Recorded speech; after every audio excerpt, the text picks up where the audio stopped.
Busy people don't always have an enormous amount of time to study chess theory. It would be great if it was possible to get a good position, especially with white, without having to burn the midnight oil. And this is precisely what this all-new DVD from Foxy Openings offers. We call the system slow poison, and it is rather unconventional. White plays almost without theory, avoids sharp tactical lines, and turns the game into a battle of patience and willpower. White forces the opponent to think for themselves right from the beginning of the game, and this is precisely where a lot of club players will start to feel very uncomfortable. Move out of the book and into your book. Use the slow, poisonous approach to win more games. On this video, I'm going to suggest a method of play for white which avoids mainstream theory. It's sound, solid, and there is a dash of poison contained in the system I'm going to recommend. The idea of playing something like this is to avoid having to work too hard on modern day theory. Even at club level, you find that players are booked up to the eyeballs in their favourite system.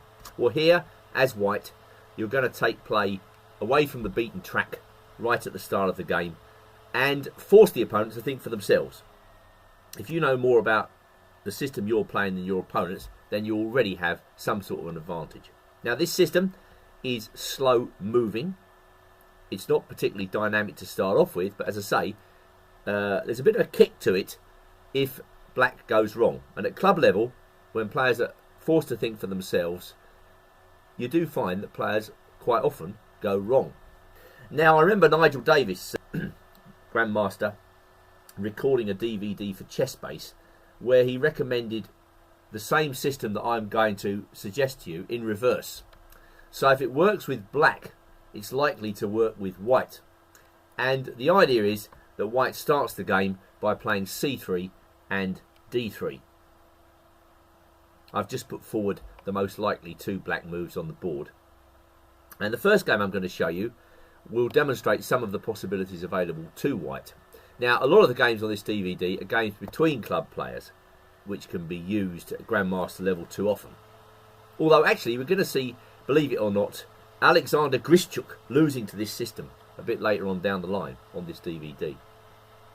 Forced to think for himself. I think this is a sensible approach. A lot of your opponents are going to play this way. Anyway, white continues slowly with bishop e2. And now black just played, what I consider to be an over-careful move. But I think the point of h6 is he wants to play bishop e6 without being hit with knight g5. And now Martin made a typical move in this system, or in the Philidor Hannum setup in general. He played b4. Watch out for this move in your games. It gains space on the queen side, and it denies black the use of key squares such as c5. It also threatens in this case to push on and win the pawn on e5. So that's why black played a6. So already left to think for himself, black has been compelled, or thinks he's been compelled, to play moves like h6 and a6, which are pretty strange looking ideas. But anyway, white just played a3. White's not setting the Thames on fire here. He's just building up. And black castled. As I say, the main point of this system is to avoid creating weaknesses. It's a slow build up. And, well, you will see that there are possibilities of even a kingside attack in this setup. Now, black played rook e8. And white played h3. What we're going to see over the next few moves is a manoeuvre from white, which is actually quite common in the Ruy-Lopez. There was a system developed back in the 19th century by Steinitz, where he refused to castle with the white pieces. He played the Ruy-Lopez, and then he just manoeuvred for a kingside attack with the help of the move g4. There is a similar line in the Philidor, which was, I think, developed originally by George Marco, an old player, old master player. We quickly see what white's doing here as he plays knight f1. Black is just manoeuvring, perhaps unsuspecting, and now white goes g4. So this is a possibility in this variation. White's going to put the knight on g3 and angle to get a kingside attack.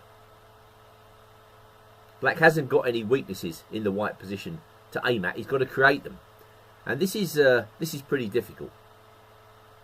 Anyway, Foxy basically sees what's coming up and tries to intercept that with a bit of counterplay in the centre, and he gets his knight out of the way of White's soon-to-be advancing pawns. This doesn't stop White from putting his knight on g3. So this is the old Steinitz plan. Can White create any sort of kingside chances from this position? Well, Black played bishop g7. White played bishop e3. That's a good move. Black played bishop e6. We can't criticise that. There was a hit on the black queen. The queen moved, and now White played queen c1, which opens up the possibility here of bishop takes h6 in certain circumstances. Well, Black, I think, now made a slight error. It doesn't look like an error, first off, but it is a mistake. He played rook a d8. Now, if we go back, obviously Black can defend the h6 pawn with an ugly move like g5. But that allows White the possibility of putting his knight on either h5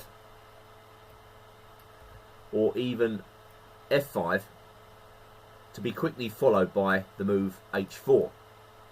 And this would not be attractive for Black. I think White would definitely get his kingside attack under those circumstances. The best move here, I think, is bishop b3. This looks like it might be a mistake due to rook d7, but Black can actually defend his pawn with rook a c8, and it's unfavourable for White to take this pawn on h6 because of the move queen f4.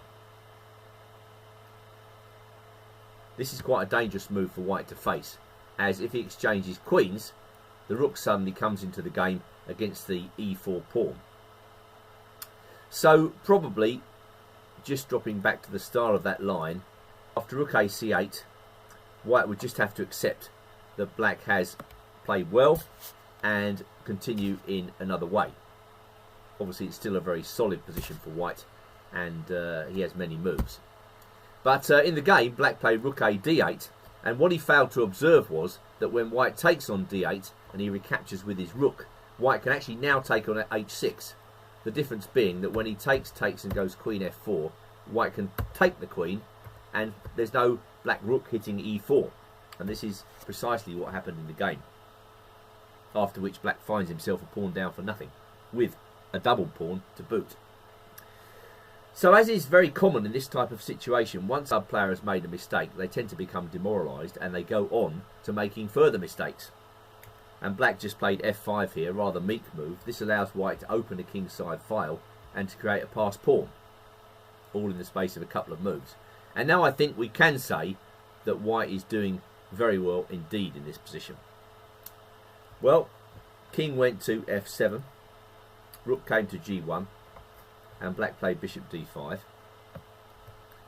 White protected his knight, and now again this Rook g8 smacks of a demoralised opponent. He's swapping off into a completely lost ending, and White was happy to trade all the pieces. So now, of course, Black is clearly losing. It's just a pawn down for nothing. White's got a couple of passed pawns, and so it should be fairly easy to shepherd this game to victory. The knight comes to d3, a very good square. Another pawn bites the dust, and after knight e6, White just took the knight off. Swapping off, Black resigned.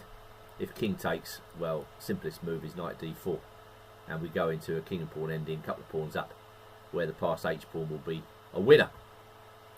So that was, how can I put it, a typical victory for White in this system. No theory, just solid slow play with some sort of idea of what to do in the middle game, and the possibility of a kingside attack